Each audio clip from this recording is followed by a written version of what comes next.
इनमें मची भगदड़, रात में गायब हुए पंडित धीरेन्द्र शास्त्री। आधी रात को कहां निकल गए बाबा बागेश्वर, मच गया हड़कंप। न पुलिस को जानकारी, न आयोजनकर्ताओं को कुछ पता चला। पंडित धीरेन्द्र शास्त्री ने कर दिया खेल, एक सच्चे सनातनी ने फिर दिखा दी ताकत। न मोदी न योगी जो आज तक कर पाए, वो 2 घंटे के अंदर एक 27 साल के लड़के ने कर दिखाया। दुनिया देख रह गई, दंग भाईजान की ठठरी बंधना तय। पहली बार पंडित धीरेन्द्र शास्त्री लाखों लोगों के सामने करेंगे बड़ा ऐलान, 200 बीघा जमीन पर रचेंगे इतिहास। दिल से बोलो जय बागेश्वर। इधर पंडित धीरेन्द्र शास्त्री की कथा में आने के लिए योगी तैयारी ही कर रहे थे। उधर पंडित धीरेन्द्र शास्त्री ने आधी रात को कुछ ऐसा कर दिया जिसे देख चारों तरफ हड़कंप मच गया। जब पूरी दुनिया सो रही थी तब धीरेन्द्र शास्त्री रात के करीब 3 बजे कर रहे थे बहुत बड़ी तैयारी। मोदी योगी के बाद धीरेन्द्र शास्त्री अब उठाने वाले हैं बड़ा कदम। देश के हजारों संत देंगे आशीर्वाद। जिस 27 साल के लड़के को धर्म के ठेकेदार नादान बालक समझने की भूल कर बैठे थे, आज उसकी ताकत देख पाकिस्तान से लेकर अमेरिका, चीन भी थर थर कांप रहे हैं। जो काम आज तक मोदी योगी से भी नहीं हुआ, वो पंडित धीरेन्द्र शास्त्री ने कर दिखाया। बाबा का क्रेज देख भाईजान बिल में घुस गए। हिंदू धर्म के विरोधी मुल्ला मौलवियों ने अपना बस्ता बांध लिया। लेकिन योगी राज में पंडित धीरेन्द्र शास्त्री के साथ रात के करीब 2 बजे ऐसा क्या हुआ जिसने हर किसी को हिला दिया। सुरक्षा कर्मी भी दंग रह गए, आयोजनकर्ता भी सोच में पड़ गए कि आखिर ये क्या हुआ। पंडित धीरेन्द्र शास्त्री की कथा ने इस बार सारे रिकॉर्ड तोड़ दिए। ग्रेटर नोएडा में चल रही कथा में एक साथ लाखों लोगों की भीड़ देखकर हर कोई भौचक्का रह गया। तिल रखने तक की जगह नहीं थी, सांस लेना मुश्किल हो रहा था। तेज गर्मी में भी पंडित धीरेन्द्र शास्त्री के दीवानों ने हार नहीं मानी।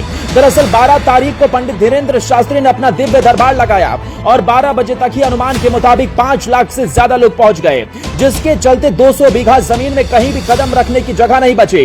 भीड़ बेकाबू होने लगी तो योगी के जवानों ने मोर्चा संभाला। फौरन वीआईपी पास, मीडिया एंट्री को बंद कर दिया, लेकिन इसके बाद भी बात नहीं बनी।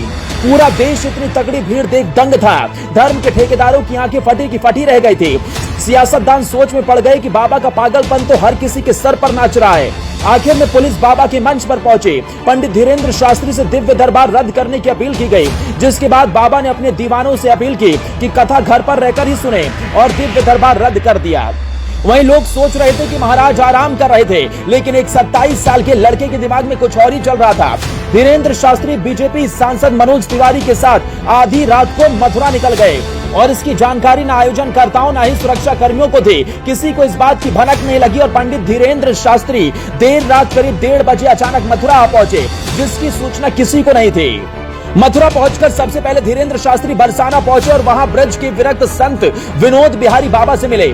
आश्रम पहुंचने पर विनोद बाबा ने धीरेन्द्र शास्त्री को अंगवस्त्र पहनाकर स्वागत किया। आश्रम पहुंचे धीरेन्द्र शास्त्री ने विनोद बाबा के राम नाम भजनों का भी आनंद लिया और भक्ति में इतने डूबे कि खुद भी हरे राम हरे कृष्ण का जाप करने लगे।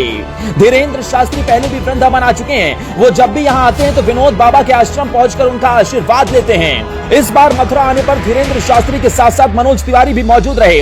वहीं जिले के एसएसपी शैलेश कुमार पांडे भी पूरी रात उनके साथ रहे, लेकिन इस बात की किसी को जानकारी तक नहीं थी। आधी रात को अचानक पंडित धीरेन्द्र शास्त्री मथुरा पहुंच गए। उन्होंने बाबा का आशीर्वाद लिया और कयास लगाए जाने के इस बार योगी राज में लाखों लोगों के सामने खुले मंच से पंडित धीरेन्द्र शास्त्री कुछ बड़ा ऐलान करने वाले हैं। पंडित धीरेन्द्र शास्त्री वो ऐलान कर सकते हैं जो आज से पहले किसी मंच से नहीं किया और इससे विरोधियों की ठठरी बंधना भी तय है।